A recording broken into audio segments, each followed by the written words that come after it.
Do not judge. So Jesus says when telling people that whatsoever you measure unto others, so shall it be measured unto you. So what does this actually look like?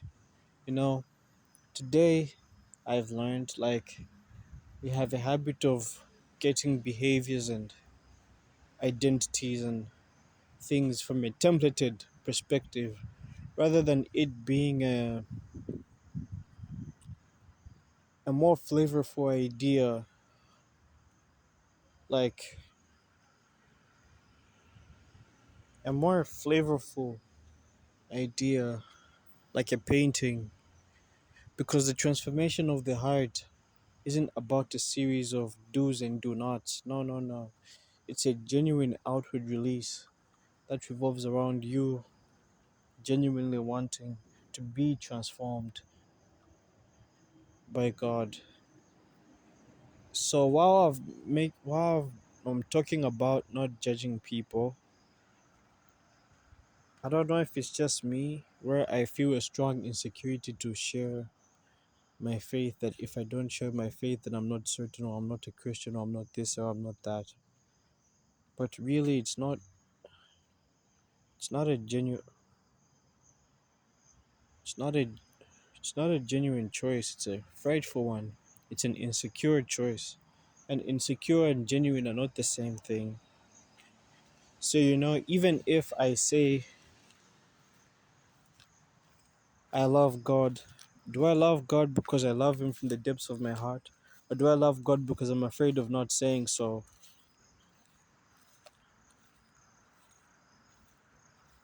Do not judge, for whatsoever you measure unto others, so shall it be measured unto you.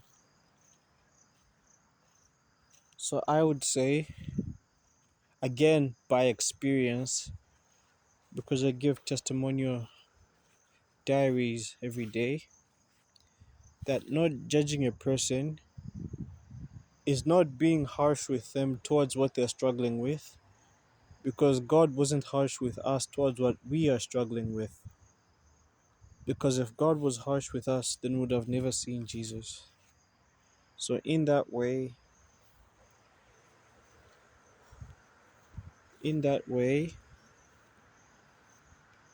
we treat others as God treats us.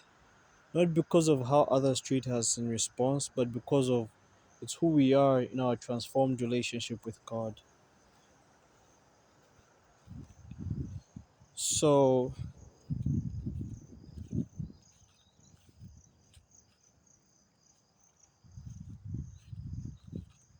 whew,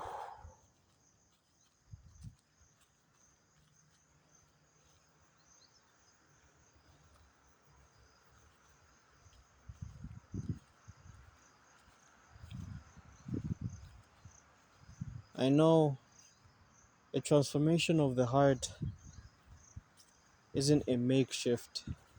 It's a transformation, which means all aspect of that particular thing has evolved and changed into something much better.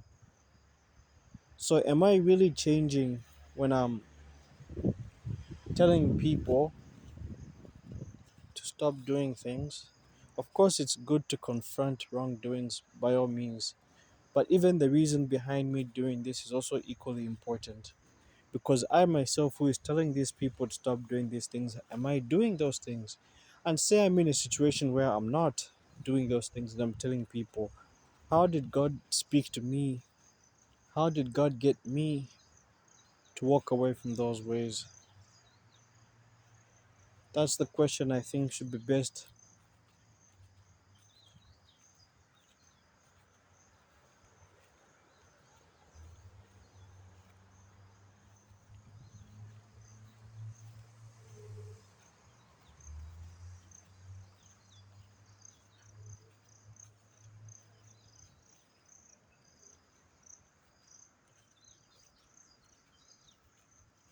Oh, sorry for the long pause.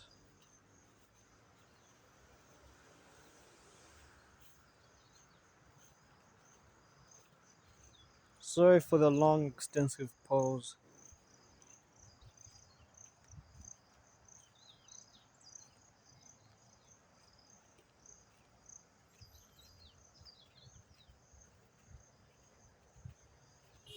But am I really doing so? First of all, what's judgment? What is judging people?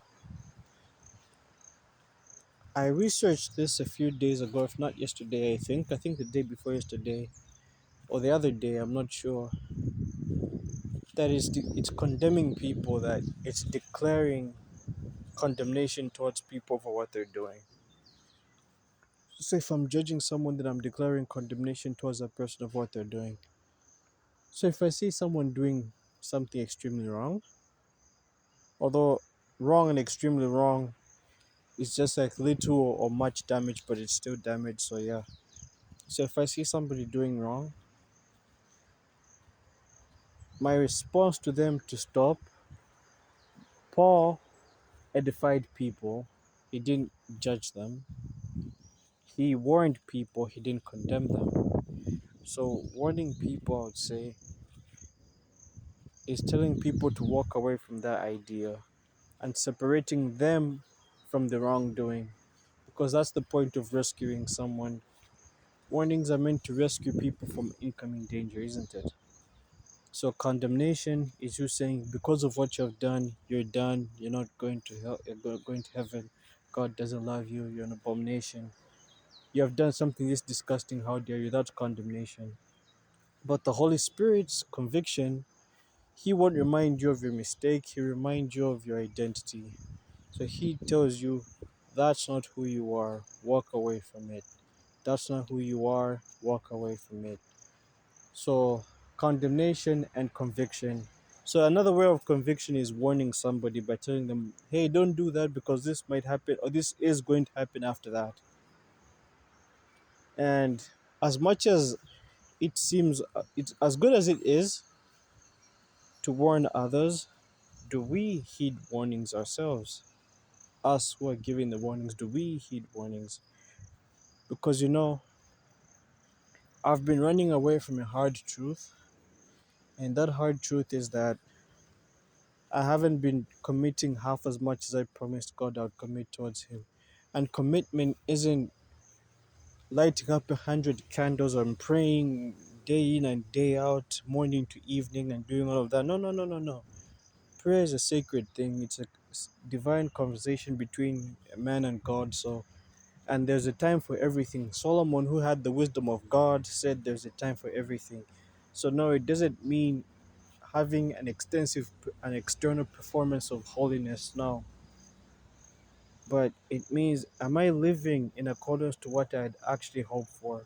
Because according to Jesus, our salvation is guaranteed. So that means we're saints. That's why the Apostle Paul called people of Christ saints, because they're already guaranteed salvation. So saints go to heaven, faithful people go to heaven. So the Apostle Paul said, just because this is who we are, it doesn't mean we give up our day to day life, which is God's commission to humanity to be fruitful and multiply and subdue the earth, of course, the dominion mandate. But Paul said that it is by through salvation that this is fulfilled, that we can do things the way God intended they should be done.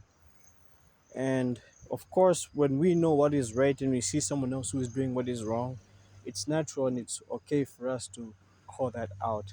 But from what perspective are we supposed to call it out? Even if we see people who have never, either they have never been Christian or they're not Christians, or they're of a different religion, or they're of a different behavior, or they're doing something this, doing something that, I would say restoring people is reminding them of who they are in Jesus, not their mistakes, reminding them of who they are, even when outwardly it hasn't yet been shown so, even when outwardly it hasn't yet happened so, even when outwardly it hasn't been revealed. Just like God did to me, He declared me His even before my actions were physically evident that I was His. And it doesn't mean my actions should perpetuate after God has declared me His. No, no, no, no, no. Him declaring me His before I'm transformed. It's like having soap or having cleaning materials. Cleaning materials aren't needed anymore if everything was always clean.